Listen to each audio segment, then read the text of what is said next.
خدا ہمارے بدن میں چمکا ہے کہ خدا کے جلال کی پہچان کی روشنی جلوہ گر ہو۔ ہمارے لیے آج کی پہلی تلاوت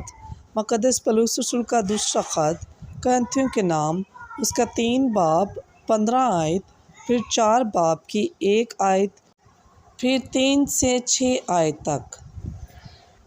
پس آج تک جب موسیٰ کی کتاب پڑھی جاتی ہے تو وہ نقاب ان کے دل پر پڑا رہتا ہے۔ پس جب ہم نے رحم پا کر یہ خدمت حاصل کی ہے تو ہم ہمت نہیں ہارتے، اور ہماری انجیل اگر پوشیدہ ہے تو ہلاک ہونے والوں پر پوشیدہ ہے،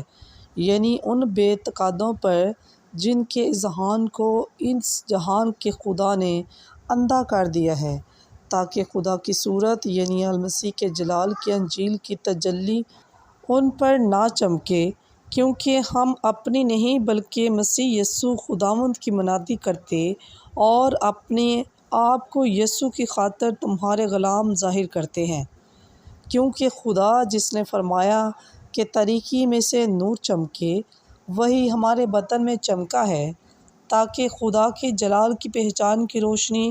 یسوع مسیح کے چہرے سے جلوہ گر ہو۔ پس پاک کلام کے پڑھے اور سنے جانے پر خداوند کی خاص برکت ہو۔ خداوند کا شکر ہو۔